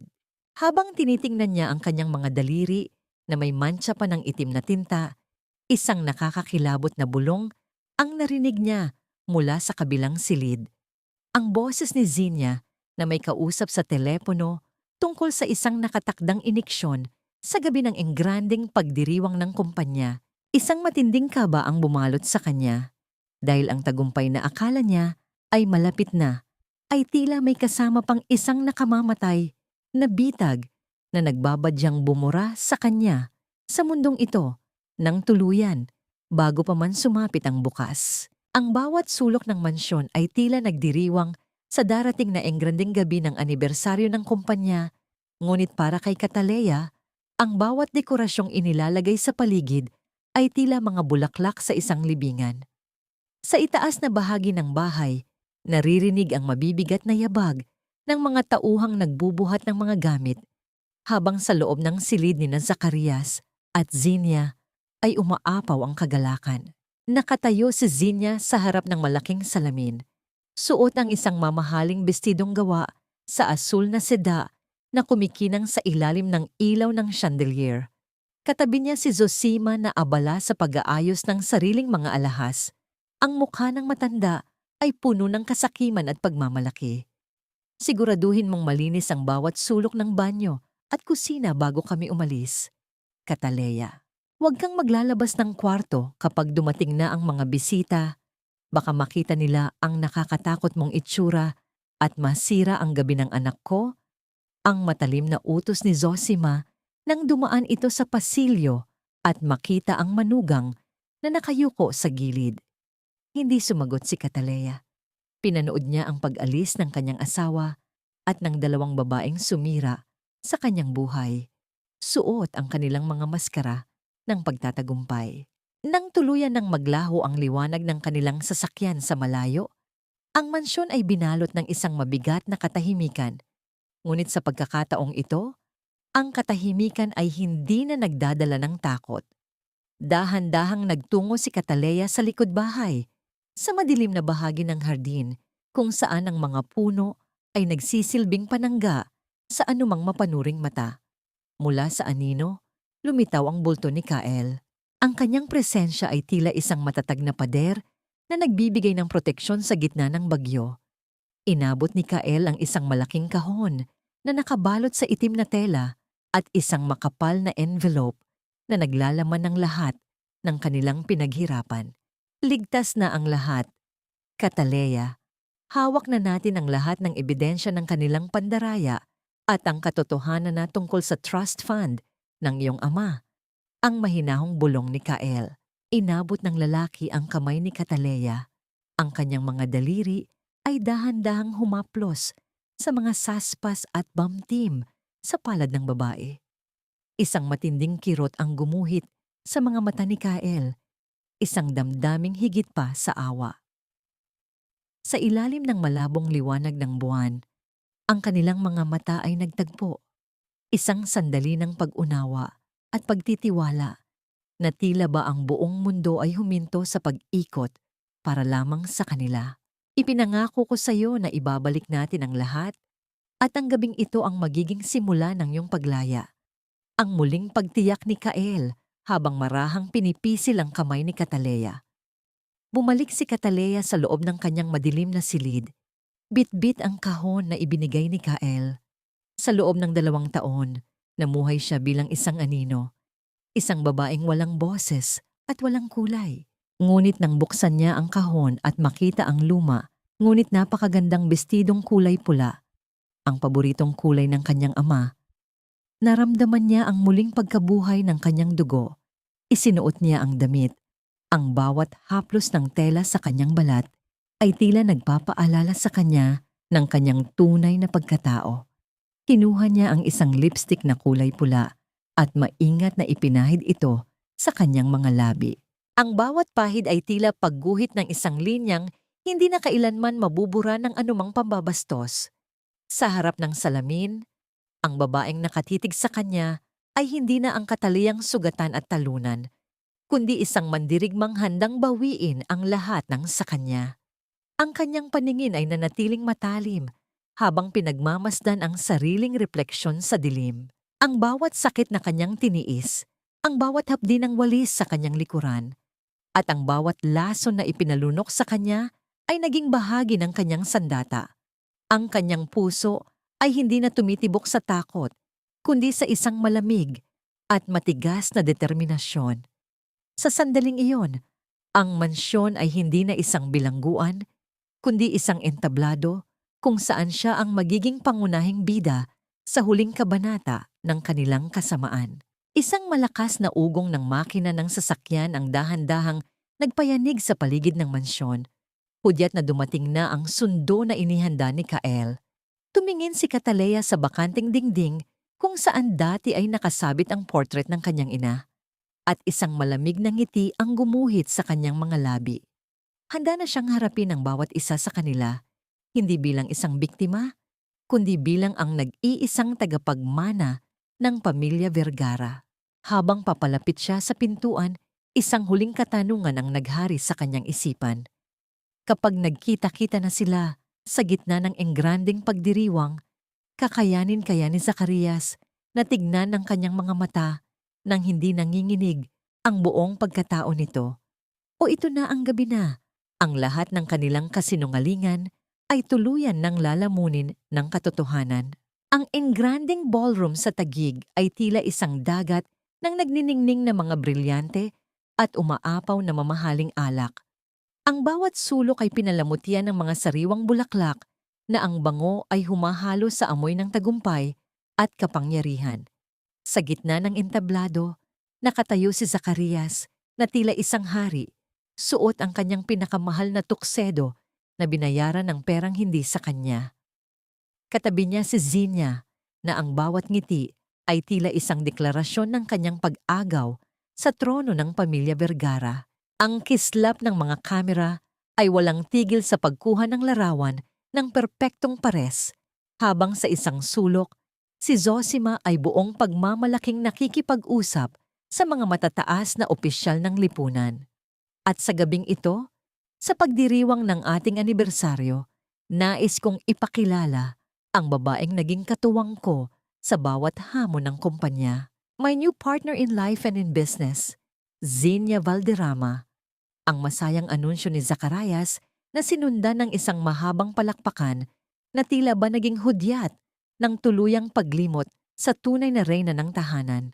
Ngunit sa gitna ng selebrasyong iyon, ang malalaking pintuan ng ballroom ay dahan-dahang bumukas nang may bigat na kumuha sa atensyon ng lahat. Ang tunog ng pagpihit ng mga bakal na kandado ay naging simula ng isang nakabibinging katahimikan. Mula sa gitna ng liwanag, pumasok ang isang babae na tila ba isang apoy na naglalakad sa gitna ng niyebe. Suot ang isang bestidong kulay pula na yakap ang kanyang matikas na tindig. Lumakad si Catalea ng may ganap na awtoridad. Ang kanyang bawat hakbang ay tila isang tula ng pagbangon.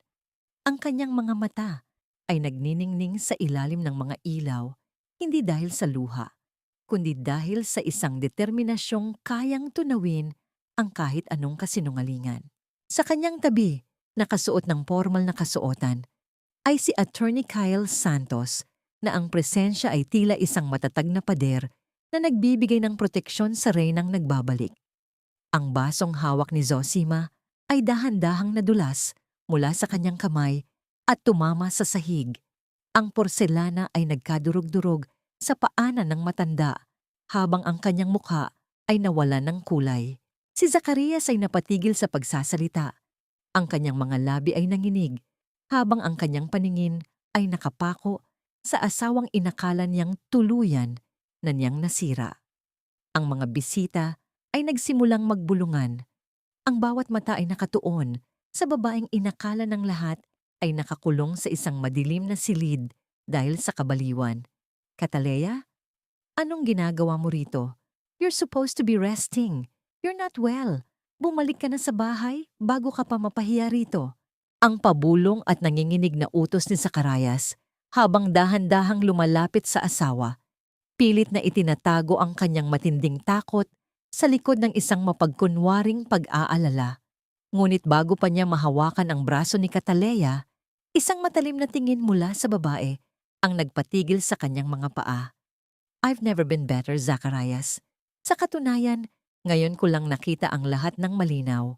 Masyado mo kasing pinagdilim ang mundo ko sa loob ng 2 taon.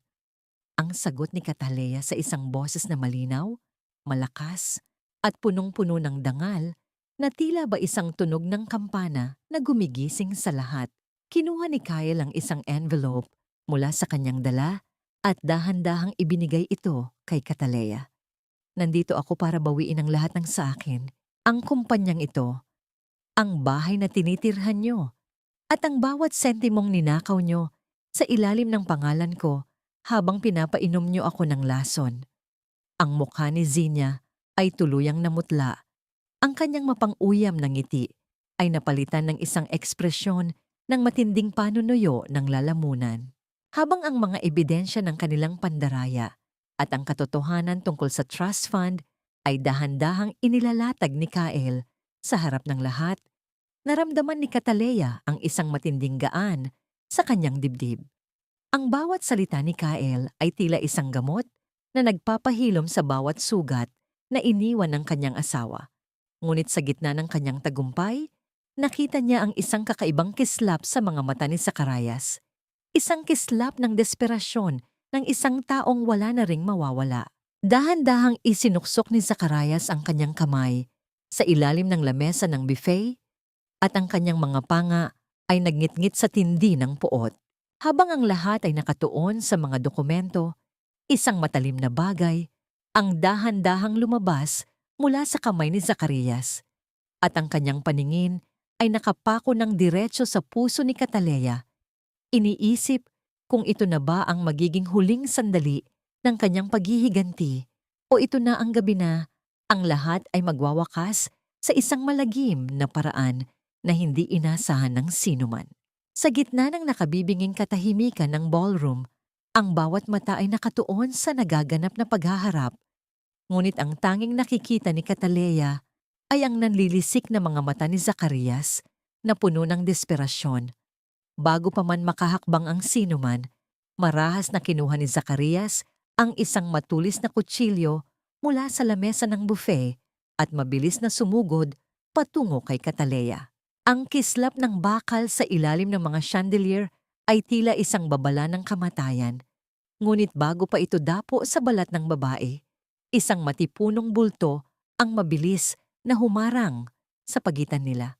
Ang malakas na pagtama ng mga katawan sa sahig ay yumanig sa paligid habang mabilis na sinunggaban ni Kyle ang mga bisig ni Zacarias. Sa pamamagitan ng isang matalinong pagkilos at sapat na puwersa, nagawang maipihit ni Kyle ang braso ng lalaki at maagaw ang patalim nang hindi nagdudulot ng anumang malagim na eksena. Ang tunog ng kutsilyong bumagsak sa makinis na tiles ay tila isang hudyat ng pagtatapos ng paghahari ni Zacarias. Hingal na hingal ang lalaki habang nakadagan si Kyle sa kanyang likuran. Ang kanyang mukha ay nakasubsob sa sahig na dati ay itinuturing niyang trono. Sa gitna ng kaguluhan, ang malalaking pintuan ng ballroom ay muling bumukas. Ang mga unipormadong pulis ay mabilis na pumasok. Ang kanilang matitigas na yabag ay naghatid ng isang uri ng katarungan na matagal nang hinintay ng mansyong ito. Isang matanda at kagalang-galang na opisyal ang lumapit kay Zacarias at binasahan ito ng kanyang mga karapatan. Zacarias Roldan, inaresto ka sa mga kaso ng malawakang pandaraya, falsification of public documents, at ang tangkang paglalason sa iyong asawa. Ang matigas na pahayag ng opisyal habang ang tunog ng mga bakal na posas na kumandado sa mga pulso ni Zacarias ay umaling-awngaw sa buong silid. Hindi rin nakaligtas si Zinya. Habang pilit itong nagtatago sa likod ng mga kurtina, hinawakan siya ng dalawang babaeng pulis. Ang kanyang magandang bestido ay nagusot at ang kanyang maskara ng kagandahan ay tuluyang natunaw sa tindi ng kanyang mga luha at hiyaw ng pagmamakaawa. Huwag! Wala akong kinalaman dito. Si Zacarias lang ang may kasalanan ng lahat. Ang sigaw ni Zinya na tila isang hayop na nasusukol, ngunit walang sino man sa mga naroon ang nagpakita ng awa. Nilapitan siya ni Cataleya ng may ganap na dignidad. Walang galit sa mga mata ni Cataleya kaysa isang malamig na katotohanan. Dahan-dahan niyang kinuha ang gintong fountain pen na nakakabit pa rin sa blazer ni Zinya. Ang bawat daliri ni Cataleya ay naramdaman ng init ng panulat na pag-aari ng kanyang ama at sa isang mabilis na paghila, binalik niya ang huling piraso ng kanyang pamilya. Hindi sayo ang mga bagay na ito, Zinya, at hinding-hindi magiging sayo ang buhay na kinuha mo sa akin. Ang mahinang bulong ni Cataleya na sapat na upang marinig ng nanginginig na babae. Samantala, si Zosima ay napaluhod sa gitna ng ballroom. Ang kanyang mamahaling alahas ay tila naging mga kadena na nagpabigat sa kanyang kalooban. Cataleya, anak, patawarin mo ako. Nagkamali ako, nadala lang ako ng anak ko. Huwag mo akong pabayaan, matanda na ako. Ang pakiusap ni Zosima habang pilit na inaabot ang laylayan ng pulang bestido ni Cataleya. Ang matanda na dati ay punong-puno ng kayabangan ay ngayon ay tila isang basahang marumi na humihingi ng limos ng awa. Tumingin si Cataleya sa kanyang biyenan mula sa itaas pababa. Isang mapait na ngiti ang gumuhit sa kanyang mga labi. Sa bahay na ito, Mama, palagi mong sinasabi na walang lugar para sa mga taong walang silbi at pabigat. Ngayon, ibinibigay ko sa iyo ang katarungang palagi mong itinuturo sa akin. Ang batas ang magpapasya sa inyo, ang sagot ni Cataleya bago tuluyang tumalikod. Habang inilalabas ng mga pulis ang tatlo, ang ballroom ay dahan-dahang nabalot muli ng katahimikan. Ngunit sa pagkakataong ito, ang hangin ay hindi na mabigat sa lason at kasinungalingan. Ang mga bisita ay dahan-dahang nagsialisan, nag-iiwan ng isang malawak at bakanteng espasyo para sa tunay na nagmamay-ari nito. Lumapit si Kael kay Cataleya. Ang kanyang mga mata ay puno ng paghanga at isang uri ng pagmamahal na matagal na niyang itinatago. Tapos na, Cataleya, malaya ka na. Ang mahinang sabi ni Kael habang dahan-dahang inilalagay ang kanyang kamay sa likod ng babae upang bigyan ito ng suporta.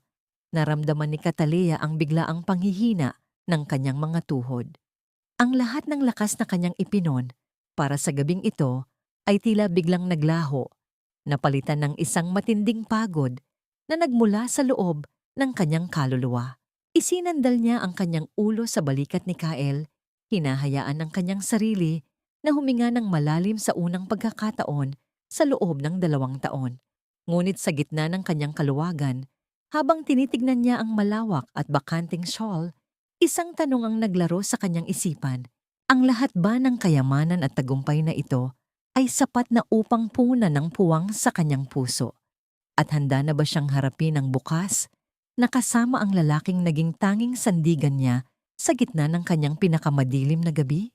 Ang liwanag ng umaga na tumatago sa bintana ng puting silid ay hindi na kasing bangis ng dati. Sa pagkakataong ito, ang sikat ng araw ay tila isang marahang haplos na nagpapagaling sa bawat sugat na natamo ni Cataleya. Sa pagmulat ng kanyang mga mata, ang unang bumungad sa kanya ay ang pamilyar at matipunong bulto ni Kael na natutulog ng nakaupo sa tabi ng kanyang higaan. Ang kamay ng lalaki ay mahigpit pa ring nakahawak sa palad ni Cataleya. Tila ba natatakot na sa isang iglap ay muling maglaho ang babaeng pinoprotektahan niya. Ang katahimikan ng silid ay binalot ng banayad na paghinga ni Kael. Isang tunog na nagbigay kay Cataleya ng isang uri ng kapayapaan na hindi niya naramdaman sa loob ng maraming taon.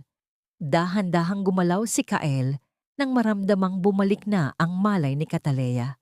Senyorita, gising ka na pala. Hindi ko na malayang nakatulog ako. Ang mahinang bulong ni Kael habang inaayos ang buhok ng babae nang may ganap na pag-iingat. Tumingin si Cataleya sa kanyang mga mata at doon ay nakita niya ang isang mundong puno ng respeto at katapatan. Salamat, Kael. Salamat sa lahat, ang tanging nasabi ni Cataleya. Ang kanyang tinig ay puno ng emosyon. Hindi na kailangan pang magsalita ng marami dahil ang bawat sulyap at bawat paghaplos ni Kael ay sapat na upang sabihing tapos na ang dilim at narito na ang bukang liwayway. Isang buwan ang mabilis na lumipas. Ang mansyon ng mga Vergara ay dumanas ng isang malaking paglilinis. Pinanood ni Cataleya ang mga tauhan habang inilalabas ang bawat piraso ng kasangkapan na pag-aari ni Zacarias at Zinia. Ang malalaking truck ay dahan-dahang lumalayo sa gate. Bitbit ang lahat ng bakas ng pagtataksil at kasakiman na dumumi sa tahanang yon. Ipinasunog ni Cataleya ang lahat ng mga kurtina at kumot na ginamit ng dalawa. Ang usok na pumaitas sa hangin ay tila paglilinis ng kaluluwa ng mansyon. Sa bawat dumi na natatanggal, tila lalong sumisigla ang paligid. Bumabalik ang dating kintab ng marmol at ang bango ng mga bulaklak sa hardin. Bago ang tuluyang paglimot sa nakaraan, nagtungo si Cataleya sa bilangguan upang harapin si Zacarias sa huling pagkakataon. Nakita niya ang lalaking dati ay makapangyarihan at mayabang. Ngayon ay nakasuot na ng kulay kahel na uniforme. Tila isang lantang gulay na walang buhay sa likod ng rehas. Cataleya, parang awa mo na. Ilabas mo ako rito. Mahal pa rin kita. Nadala lang ako ni Zinia, ang pagmamakaawa ni Zacarias habang pilit na inaabot ang salamin na naghihiwalay sa kanila. Tinitigan siya ni Cataleya ng matagal, ngunit wala na siyang naramdamang galit. Kaisa-isang malalim na awa para sa isang taong ipinagpalit ang tunay na pag-ibig para sa mabilis na kayamanan. Hindi ko ito ginagawa para maghiganti, Zacarias. Ginagawa ko ito para sa katarungan. Ang malamig na sabi ni Cataleya habang inilalapag ang mga dokumento ng diborsyo sa harap ng lalaki. Ang bawat laso na ipinalunok mo sa akin, ang bawat sampal na hinayaan mong tanggapin ko mula sa ina mo, lahat iyon ay may kabayaran. Pirmahan mo ito at huwag mo nang muling banggitin ang pangalan ko. Nang matapos ang pirmahan, tumayo si Cataleya at naglakad palayo nang hindi lumilingon. Hinahayaan ang boses ni Zacarias na maglaho sa loob ng malamig na pader ng kulungan. Matapos ang lahat, muling binuksan ni Cataleya ang pintuan ng kanilang rest house sa Batangas. Ngunit sa pagkakataong ito, hindi ito para sa bakasyon. Sa tulong ni Kael, itinatag niya ang Vergara Center of Hope, isang santuwaryo para sa mga kababaihang dumanas ng Baohan Tamli at Tai Chin sa loob ng pamilya. Ang mga silid na dati ay puno ng lungkot ay ngayon ay umaapaw sa mga tawa ng mga batang naglalaro at mga ina na muling natutututong mangarap. Ang bawat tagumpay ng sentro ay tila isang alay ni Cataleya para sa kanyang ama. Isang patunay na ang pama ng Vergara ay hindi lamang tungkol sa pera, kundi tungkol sa pagmamalasakit. Sa huling araw ng taon, nagtungo sina Cataleya at Kael sa puntod ng kanyang ama. Ang ulan ay dahan-dahang tumitila, pinalitan ng isang makulay na bahaghari sa kalangitan. Nakaluhod si Cataleya sa harap ng marmol na lapida. Inaalay ang paboritong bulaklak ng kanyang ama habang sa kabilang kamay ay hawak niya ang gintong fountain pen na nabawi niya. Papa, tapos na po ang lahat. Nabawi ko na ang karangalan natin. Ang mahinang bulong ni Cataleya habang pinupunasan ang kanyang mga luha ng kagalakan. Tumayo siya at sinalubong ang mainit na yakap ni Kael mula sa likuran. Ang lalaki ay nanatiling tahimik, ngunit ang higpit ng kanyang hawak ay sapat na upang malaman ni Cataleya na hinding-hindi na siya muling mag-iisa. Tumingin si Kael sa kanya nang may ngiting puno ng pagmamahal. Senyorita, handa ka na bang harapin ang bagong simula na kasama ako? Ang tanong ni Kael na nagdulot ng isang matamis na kilig sa puso ni Cataleya.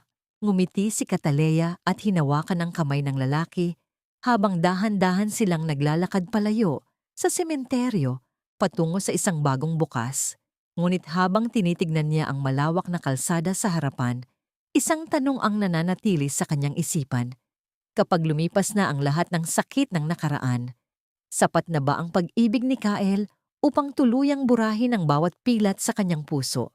At ano pang mga sorpresa ang naghihintay para sa kanila sa mundong ito na dati ay punong-puno ng dilim? Ang bawat pilat sa puso at kaluluwa ni Cataleya Vergara ay naging bahagi na ng kanyang bagong pagkatao. Isang mapait na paalala ng nakaraan na ngayon ay nagsisilbing dekorasyon ng kanyang katatagan. 2 taon na ang lumipas mula nang gumuho ang imperyo ng kasinungalingan nina Zacarias at Zinia. Ang mansyon ng mga Vergara na dati ay balot ng takot at lason ay muling nabuksan ang mga bintana upang papasukin ang sariwang hangin at ang mabangong amoy ng mga halamang muling sumibol sa hardin. Sa bawat sulok ng bahay, hindi na maririnig ang mga bulyaw at panlalait, kundi ang banayad na musika ng piano na dati ay ipinagdamot sa kanya. Si Zacarias at Zinia ay nanatili sa loob ng malamig na rihas ng bilangguan, binabayaran ang bawat sentimong ninakaw at bawat luhang pumatak mula sa mga mata ni Cataleya. Ang balita tungkol sa kanilang pagbagsak ay nagsilbing babala sa lahat na ang kasakiman ay palaging may hangganan. Si Zosima naman, na nawalan ng lahat ng karangyaan, ay namumuhay na ngayon sa isang maliit na paupahan sa probinsya. Umaasa lamang sa tulong ng mga kamag-anak na dati ay kanyang hinamak. Ang katarungan ay dahan-dahang naisulat sa bawat pahina ng kanilang buhay, hindi sa pamamagitan ng karahasan, kundi sa pamamagitan ng matuwid na daloy ng batas. Sa loob ng Vergara Center of Hope, nakatayo si Cataleya habang pinagmamasdan ang paglubog ng araw. Ang kulay kahel na langit ay tila isang painting na nagbibigay ng pag-asa sa mga kababaihang naroon. Sa kanyang tabi, naramdaman niya ang pamilyar na presensya ni Kael.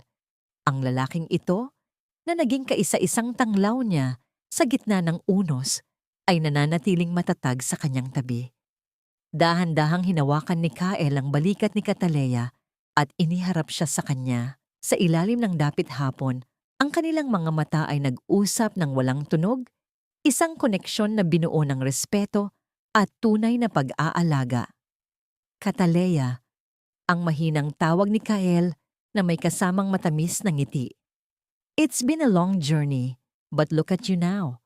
You're not just a survivor, you are a beacon of light para sa lahat ng mga babaeng ito. Proud na proud sa iyo ang papa mo, ang sabi ni Kael habang dahan-dahang inilalapit ang kanyang mukha sa noo ni Cataleya para sa isang napakaingat na halik. Naramdaman ni Cataleya ang isang matinding kilig na nagmula sa kaibuturan ng kanyang puso. Isang pakiramdam na akala niya ay kailanman ay hindi na niya mararamdamang muli. Isinandal niya ang kanyang ulo sa dibdib ni Kael. Pinakikinggan ang matatag na tibok ng puso ng lalaki na tila ba isang kanta ng pangako na hinding-hindi na siya muling masasaktan. Ang sagot sa unang katanungan ay malinaw na sa puso ni Cataleya. Napatawad na niya ang kanyang sarili. Napatawad na niya ang kanyang pagiging marupok at ang kanyang pagkabulag sa maling pag-ibig sa nakaraan. Ang pagpapatawad sa mga nagkasala sa kanya ay hindi nangangahulugan ng pagkalimot, kundi ang pagpili na huwag nang hayaan ng kanilang mga anino na diktahan ang kanyang bukas. Sa pamamagitan ng pagtulong sa iba, natagpuan niya ang tunay na kapayapaan na matagal na niyang hinahanap. Ang bawat gabi ay hindi na siya hinahabol ng mga masasamang panaginip, kundi binabalot na siya ng mahimbing na tulog sa piling ng taong tunay na nagpapahalaga sa kanya. Ang pinakamahalagang aral na iniwan ng kwentong ito sa lahat ng mga kababaihan ay ang katotohanan na ang tunay na lakas ay hindi nasusukat sa tagal ng iyong pagtitiis, kundi sa tapang mong tumayo at bawiin ang iyong sariling boses. Ang pag-ibig ay hindi dapat maging isang kadena na sumasakal sa iyong pagkatao. kundi isang pakpak na tutulong sa iyo upang lumipad patungo sa iyong mga pangarap. Ang katarungan ay maaaring maging mabagal, ngunit sa tamang panahon at sa tulong ng mga tamang tao, ang katotohanan ay palaging mangingibabaw. Ang ebalwasyon ko sa naging hand-train ni Cataleya ay isa itong matagumpay na paglalakbay mula sa abo patungo sa muling pagkabuhay. Ang kanyang karakter ay nagpakita ng isang pambihirang uri ng pasensya at talino na nagpapatunay na ang pagiging mabait ay hindi nangangahulugan ng pagiging mahina. Si Kael naman ang nagsilbing ehemplo ng isang lalaking marunong rumespeto at maghintay, isang katangiang bihira na sa mundong ito.